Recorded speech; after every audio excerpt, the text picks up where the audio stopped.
Welcome to CyberWire-X, a series of specials where we highlight important security topics affecting security professionals worldwide. I'm Rick Howard, the Chief Security Officer, Chief Analyst, and Senior Fellow at the CyberWire, and today's episode is titled, How Ransomware Impacts Organizations. As ransomware attacks rapidly rise in frequency, eye-popping ransom demands grab headlines, and consumers experience product shortages and difficulty getting services as the organizations they do business with are knocked offline. However, little is reported about the impact of a ransomware attack inside an organization. In this show, we cover what steps organizations are taking now to prepare for a ransom attack in the future, and what happens to an organization on that especially bad day when ransomware comes calling. A program note, each CyberWire-X special features two segments. In the first part, we'll hear from industry experts on the topic at hand, and in the second part, we'll hear from our show's sponsor for their point of view. And since I brought it up, here's a word from today's sponsor, Keeper Security. Keeper is the top-rated cybersecurity platform for protecting organizations of all sizes from the most common password-related data breaches and cyber attacks. Did you know that 81% of data breaches are caused by weak password security? Keeper is more than a password manager. It's a scalable and customizable security platform that includes industry-leading features such as automated user provisioning, role-based enforcement policies, SSO SAML integration, advanced reporting compliance, breach watch dark web monitoring, and more. Members of the CyberWire community will receive a free 3-year personal password manager when they take a business demo. Visit keeper.io/cyberwire to learn more. And we thank Keeper for sponsoring our show.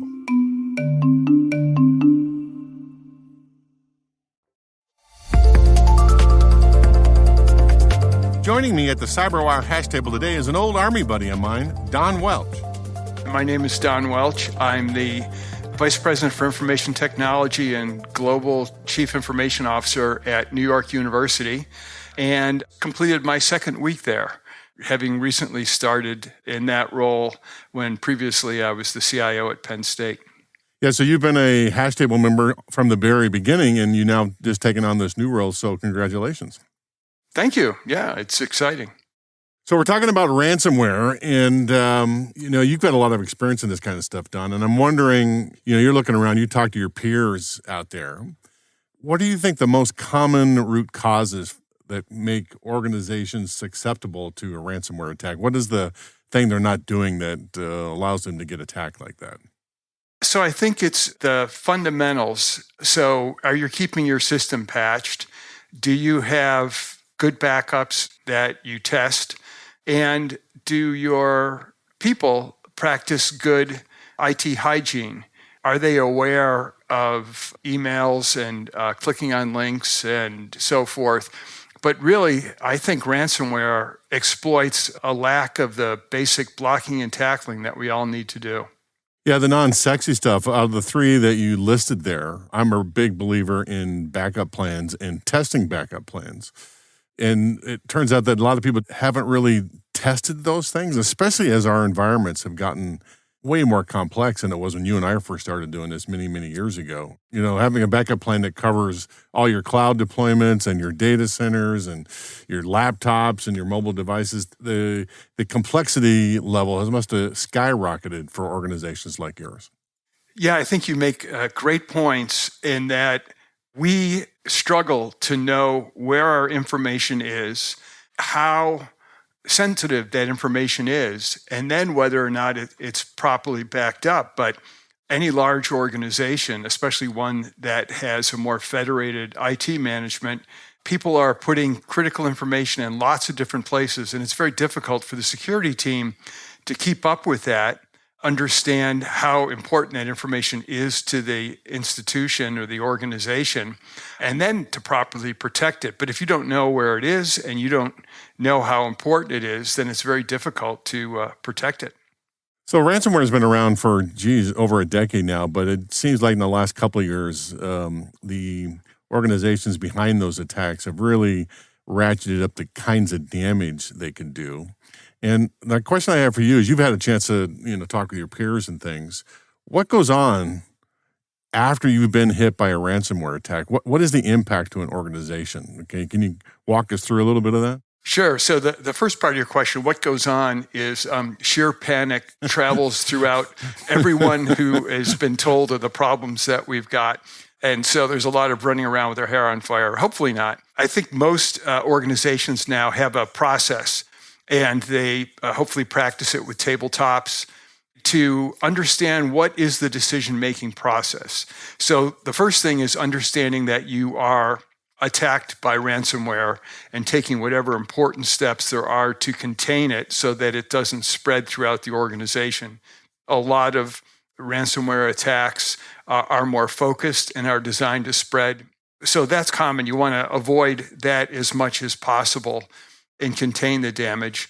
And then in parallel, you're working on the technical recovery. So making sure we've got those backups, we know what's going on. We work through our disaster recovery plan on how we are going to recover these systems and so forth, making sure we understand how far back in time the intrusion goes to make sure that we don't just restore the ransomware along with our data. But at the executive level, there should be a process going on about how you communicate this throughout your organization to your stakeholders, in many cases to regulatory regimes, to meet compliance requirements. So understanding that communication and then trying to make sure that you make the decision on what you are going to do. The FBI encourages us not to pay ransom. And I think most organizations would prefer not to pay ransom. But in some cases, there's a decision made that it is the best for all the stakeholders of the organization to do that. If you are going to do that, making sure that the right people are involved in the decision, that they fully understand what the circumstances are, whether the information can be recovered, how long it will take to recover it, what kind of organization we're dealing with, trying to find out what their reputation is. Do they actually give you valid keys? So all those things go into the decision.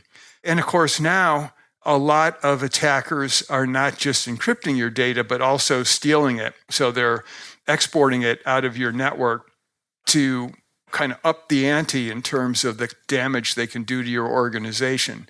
So knowing what they might have, whether their claims are correct, are all important going in that decision. Like, do you pay the ransom? And what can you do technically to try and mitigate this attack? So it really is a very big incident that goes across the institution, should involve general counsel, executive leadership, risk management, obviously IT people, business leaders, so that you can understand what the impact of the recovery time is.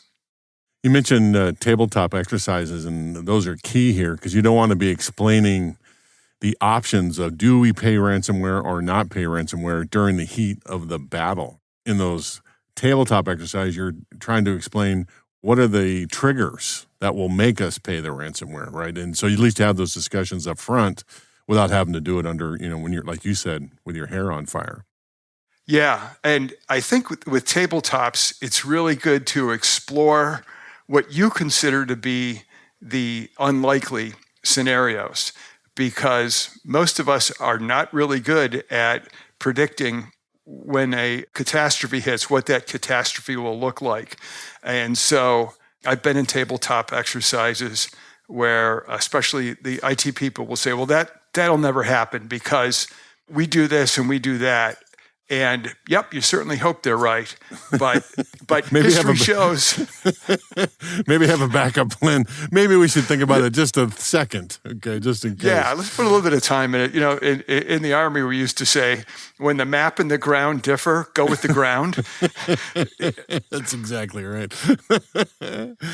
I used to do a lot of these tabletops in previous jobs, and one thing I always learned talking to executives, when I assumed that they were going to make a decision to go left, many times they had good reasons to go right. And it didn't matter how many times I did a tabletop, I would always be, surprised maybe is the right answer. And I think that's exactly why you want to do it. From an IT perspective, we have a certain understanding and perspective. And we may think that, well, we should just do this and we'll recover it, we prepared for it, and so forth. But they have business considerations that we might not have that insight into or may not fully understand. And making sure they know what the parameters will be, in our case, those business leaders, when we say, oh yeah, we can recover this in 36 hours, what does that really mean? And what's the probability that we'll be successful in doing that? Any project, any major initiative, even like maintenance, we have backup plans for maintenance windows because things don't always go as planned. I'm shocked, I say, that our plans don't go right. We're just incompetent. We should be able to do this, but it's hard. That's why they pay us this much. One of the decisions that people still struggle with is, do you reach out to the law enforcement authorities? Do you bring in the FBI right away, or do you push them aside? Is that part of the tabletop discussions going on? Is there a trigger for when you bring them in, or is it just automatic? You bring those guys in?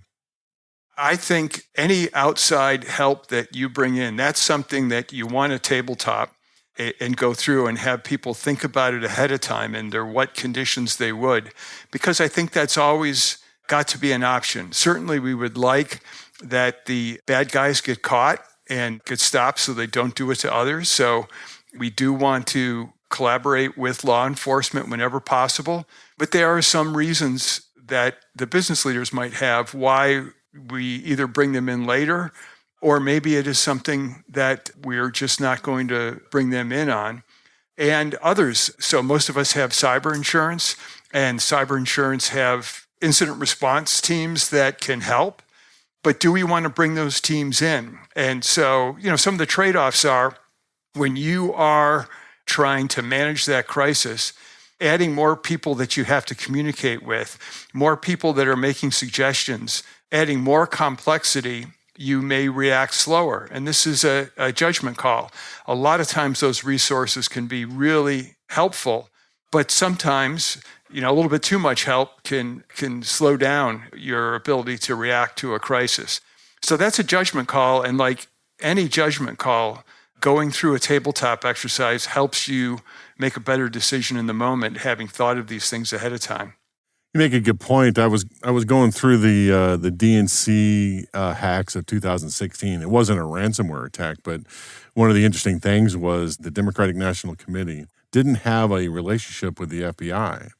So when they needed them, it took them months to build enough trust so that they could believe what each other was saying. And you don't want to be doing that during the crisis, I guess is the point.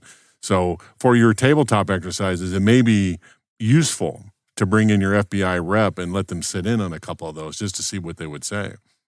Well, I think you make a really good point with outside agencies and especially federal government, that having that trust is really important. There are a lot of people who don't fully trust law enforcement or other federal agencies, especially in universities, but in other types of organizations too. And there are good reasons for it. In some cases, once you expose information to law enforcement, it's out of the individual's hands in terms of what may happen next. So your wishes may not be followed in terms of what you want to happen because they have to follow their processes. So understanding that, understanding the people, making sure they know you, understand you, that trust building, if you've built that ahead of time, that's really helpful and something that I think is kind of foundational for every cybersecurity team, because yes, a lot of attacks just impact your organization, but you may be part of a broader attack and it may have consequences for public safety that you want to make sure you're a good citizen and helping that be stopped before it becomes a real issue. Here at the CyberWire, we talk about first principle cybersecurity strategies, and the things we've been talking about in this conversation kind of fall under the resiliency strategy. But the question I would ask you, Don, is if you could do one thing tactically to make your entire environment more safe from these ransomware attacks, could you point to one thing and say, just do this at first, and let's make sure we get that done? That to me would be patching all the systems. if we Which is kept hard. the patch, Yeah. I'm not asking for anything easy here. But if every system is patched very quickly, reasonable amount of time, you're going to eliminate an awful lot of attacks. It takes the bad guys a long time to develop a lot of these exploits. And frankly, like the old joke, you don't have to outrun the bear, you just have to outrun the person you're with. Sadly, I think there's a lot of that is true, that if you are keeping your systems patched, the bad guys, especially criminals who just want money and they don't care where they get it, they'll go somewhere else. If you're the target of a foreign intelligence agency and they specifically want something, they will be determined and go after it. But if you can keep your patch levels up, I think you can turn away a lot of these adversaries. And so that would be my choice. I don't disagree with that, but I think if I had to choose, I would want a system where I could guarantee that the backups I've made can be restored 100%. Because, we've all done these things. We make backup systems and we try to recover them, and sometimes it works and sometimes it doesn't. I would like a system, if I could push a button, says, oh yeah, I hear I'm practicing doing it, it restored it and everything was good. That's kind of what I would like to have. Yeah, and I think that's valid. And I think it would be equally valid for someone to say, yep, I want every user to be smart. And as long as we're dreaming. I was going to say, do you get those kind of users at Walmart? Can you buy a case of them, or is that how you get them? Yeah. Yeah, absolutely. Well, any last words of wisdom, Don, about ransomware? Any last words that you want to tell our audience about?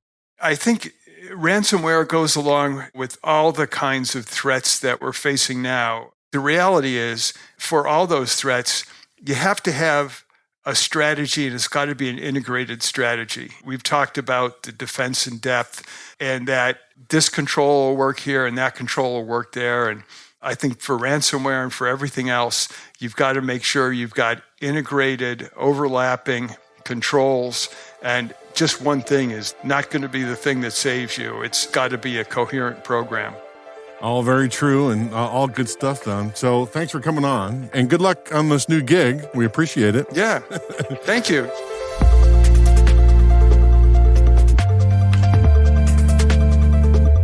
Next up is Dave's conversation with Darren Guccione, the CEO and co-founder of Keeper Security, our show's sponsor.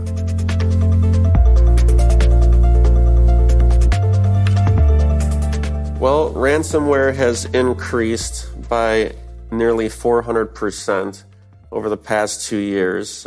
It began many years ago as more of a consumer threat and has evolved more into a B2B threat. So we find this to be existential, global.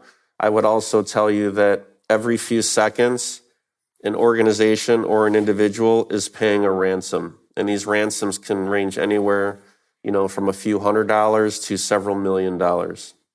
It's really an interesting point in that I think the high-profile, high-dollar amount incidents are really what grab the headlines. But are what you're saying here is that there's been no real lowering of the number of the small dollar value ransomware attempts that are still happening out there?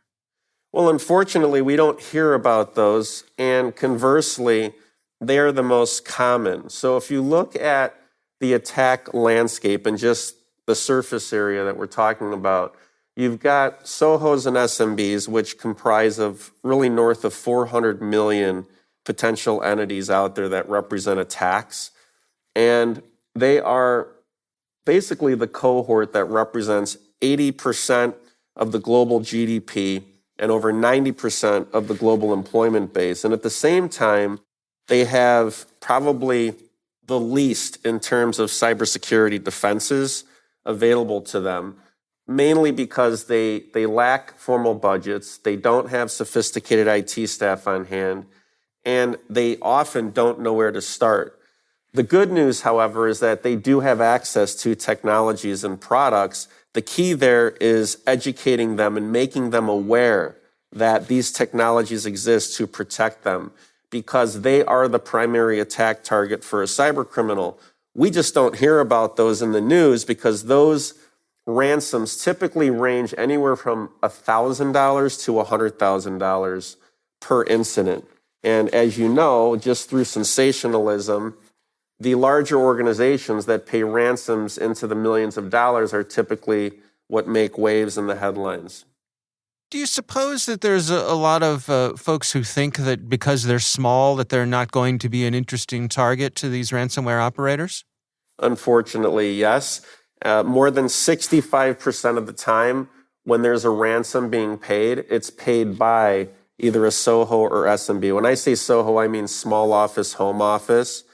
And a SOHO, is really, you're talking about, I'd say, north of 300 million potential entities out there that represent targets. And then you talk about small to medium-sized businesses. That's an amazingly large attack vector and target for cyber criminals. So I would just say that at the end of the day, a lot of work has to be done by vendors like ourselves. And this is where we spend a lot of our time to educate and build awareness in the marketing ecosystem so that these organizations know that they can get help on a cost-effective basis. Because quite frequently, where someone says, well, these solutions may be too expensive for me, they're actually not. You can get protected, for under $1,000 a year based on, the size of the company. Obviously, larger organizations will pay, hundreds of thousands, if not millions of dollars for a robust cybersecurity plan and set of technologies. But generally speaking, these are accessible, they're affordable, they're super easy to use, and they're easy to provision. I think a lot of folks are probably intimidated by what they perceive as the potential high cost of cybersecurity, the amount of time that it may take from them. What sort of things do you and your colleagues help people with in terms of onboarding, of sort of walking them through that process and educating them on what's available to them and how to make it work within the resources that they have? Yeah, so the good news is there's really three things that cybersecurity software should have in order to appeal to today's world. And today's world, I would say ostensibly, is really focused on hybrid work environments. And we know that distributed remote work is a big deal, but we also know that more companies are starting to move, back into the office or operate on a hybrid. And that's how we operate today. So I would say 90%, for example, of our operation is distributed remote work, and 10% of us come into the office. Some days it's more, some days it's less. But the key here is that when you build software, it has to be affordable. It has to be easy to use for whoever the end user is transacting with it. And it has to be easy to provision or distribute. If you hit those three things, then you're going to be in a really good position to sell into the SOHO and SMB market, because those teams of people, albeit smaller, they're also very smart. They're in dire need of this technology, and the products, provided that they are easy to use, is going to be a key in adoption.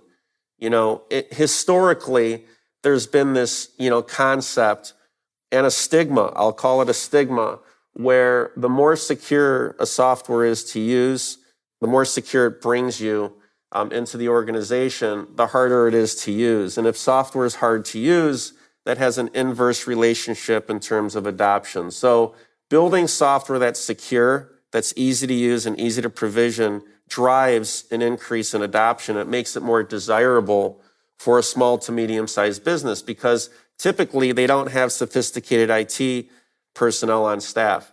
So for us, for instance, when we're working with an SMB or a SOHO to, basically purchase and distribute the software, they are done with training, full distribution, loading everything on every device that they have across every employee. That entire process takes about 1 hour, and they're off to the races and they're good to go. And we'll, I would say, infrequently hear from them about a support issue, because the key here is if you make the software very easy to use, then you're in really good shape.